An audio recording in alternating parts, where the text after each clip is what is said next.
Another dawn, the same old fight against the shadows of the night. My own reflection, enemy, whispering doubts, ensnaring me. Each step I take, a heavy toll, trying to mend a fractured soul.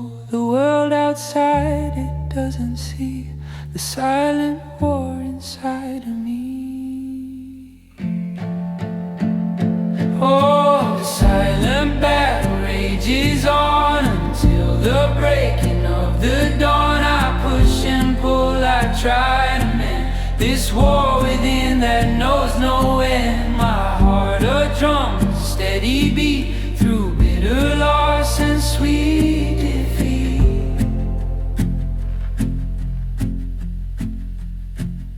1,000 voices in my head, of words unsaid and tears unshed. I build my walls, I stand my ground, but still the echoes all around, they claw and bite.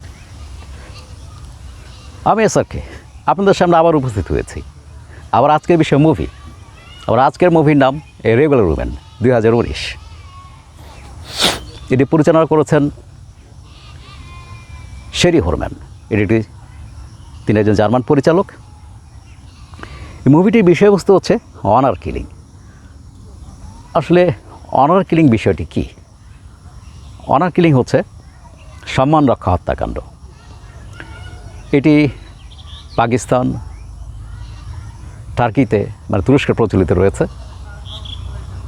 যখন একটি মেয়ে তার নিজস্ব বিয়ের ব্যাপারে নিজস্ব সিদ্ধান্ত নেয়, অর্থাৎ সে নিজের ইচ্ছা মতো বিয়ে করতে চায়, সে স্বাধীন হতে চায়, ধর্মীয় কুসংস্কার সে যখন মানতে চায় না, তখন পরিবার মনে করে এই মেয়েটি তাদের পরিবারের সম্মানকে ক্ষুণ্ণ করছে, অর্থাৎ মেয়েটি পরিবারের সম্মান রাখছে না, সুতরাং তাকে হত্যা করতে হবে। তখন পরিবারের বাবা অথবা ভাই যে কেউ একজন দায়িত্ব নেবে, মেয়েটিকে হত্যা করে। বেশিরভাগ সময় এই সমস্ত হত্যাকাণ্ডের কোনো বিচার হয় না। আবার যখন ডেড বডি পাওয়া যায় বা অনেক সময় বিচারও হয়। এই বাস্তবতাই শেরি হোরম্যান তুলে ধরেছেন রেগুলার উইমেন। এবং যে ঘটনাটি তিনি ছবির মূল বিষয় হিসেবে তুলে এনেছেন, এটি একটি সত্য এবং একটি মর্মান্তিক ঘটনা। আইনুর 16 বছর বয়স তার। সে তার পরিবারের সাথে টার্কি থেকে তুরস্ক থেকে জার্মানি এসেছে, যেখানে সে স্কুলে ভর্তি হয়েছে। তার বাবা তাদের ফ্যামিলি পরিচালনা করেন। 16 বছর বয়সে তাকে বিয়ে দেওয়া হয় এবং এই বিয়ের ফলে সেই স্কুল তাকে বাদ দিতে হয়। স্কুল বাদ দিয়ে সে বিয়েতে রাজি হয়। বিয়ে হয় তার ইস্তাম্বুলে এক কাজিনের সাথে।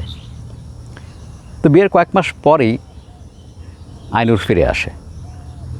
আবার আমরা ছবিতে দেখতে পাই আইনুরের পিঠ ভর্তি নির্যাতনের দাগ।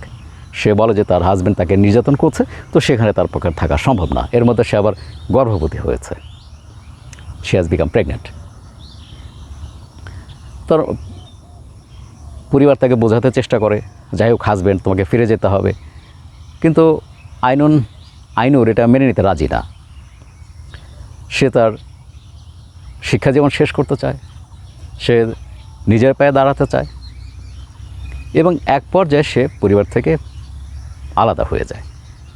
সে ইতিমধ্যে তার সন্তান জন্ম হয়, ছেলে নিয়ে সে আলাদা হয়। সে জার্মান কর্তৃপক্ষের কাছে গেলে জার্মান কর্তৃপক্ষ তাকে একটি ফ্ল্যাটের ব্যবস্থা করে দেয় এবং সে ইলেকট্রিক্যাল ট্রেনিং নিতে থাকে, ইলেকট্রিশিয়ান হিসেবে কাজ করবে। এবং এর মধ্যে তার সাথে এক জার্মানের পরিচয় হয়, তার সাথে তার প্রেম হয়। আইনুরের পরিবার এগুলো মেনে নিতে পারে না। তারা আইনুরকে বলে যে তাকে পরিবারের ইচ্ছা অনুযায়ী সব কিছু করতে হবে। তো আইনুর এটি মানতে রাজি হয় না। তাকে তার ভাইরা বিভিন্নভাবে বোঝায়। তার আবার 4 জন ভাই রয়েছে। একজন ভাই ড্যান্সার হতে চায় এবং এই জন্য পরিবার মনে করে সে গাধা। আর অন্য ভাইদের মেয়েদের সম্পর্কে মানসিকতা হচ্ছে মেয়েদেরকে নাকি ট্রাস্ট করা যায় না। এভাবেই হোরম্যান তথাকথিত মুসলিম মানসিকতাকে তুলে ধরেছেন। তো যখন কোনোভাবেই আইনুর তার পরিবারের সিদ্ধান্ত মেনে নিতে পারে না, তখন ডিসিশন নেওয়া হয় তাকে হত্যা করা হবে। যেহেতু তার বাবা বয়স্ক, তিনি দায়িত্ব নিতে চান না, পরিবারের সবচেয়ে ছোট ভাই নুরি, যে একজন বক্সার হতে চায়, সে এই ডিসিশন নেয় যে সে হত্যা করবে আইনুরকে এবং পরিবারের সম্মান রক্ষা করবে। তো সেই অনুযায়ী 2005 সালে জার্মানির বার্লিনের ব্যস্ত রাস্তায় সে আইনুরকে গুলি করে মেরে ফেলে। অর্থাৎ আপনার বোন যদি পরিবারের ডিসিশন মেনে না চলে, তাহলে আপনি তাকে মেরে ফেলতে পারবেন। অবশেষে তার জার্মান কর্তৃপক্ষ তাকে এবং তার ভাইদেরকে জেল দেয়। তারা একটা দীর্ঘমেয়াদ শেষে জেল থেকে বের হয়ে আসেন। তো আমার কাছে এই ছবিটির বেশ কিছু শট খুব গুরুত্বপূর্ণ মনে হয়েছে। 1 নম্বর, যখন আইনুর বিয়ের গাউন পরছিল, তার মাথা হাতে একটা ব্লেড গুঁজে দেয়, একটা ব্লেড দেয়। এই ব্লেড দিয়ে আইনুর যেন তোর আঙুল কেটে ফেলে যখন তার স্বামী তার সাথে সেক্স করবে তখন, এবং এতে প্রমাণ হবে যে আইনুর ভার্জিন। তার মানে একটা মেয়েকে প্রমাণ দিতে হবে যে সে ভার্জিন বা সে কুমারী। দ্বিতীয়ত, সে তার হেড স্কার্ফ ছুঁড়ে ফেলে দেয়, মানে সে ইন্ডিপেন্ডেন্ট হতে চায়। আবার কিছু কিছু শটে দেখানো হচ্ছে যে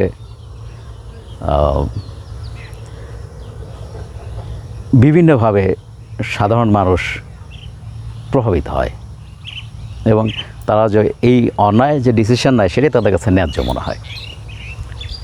তো এই হচ্ছে সংক্ষেপে এ রেগুলার উমেন 2019। যারা আপনারা একটু ভিন্ন ধারার ছবি দেখতে পছন্দ করেন, আশা করি তারা ছবিটি দেখবেন এবং এই যে কুখ্যাত অনার কিলিং, এই বিষয়ের সম্পর্কে আপনারা জানতে পারবেন। পরবর্তী ভিডিও না করা পর্যন্ত আপনাদের সাথে আজকে বিদায়।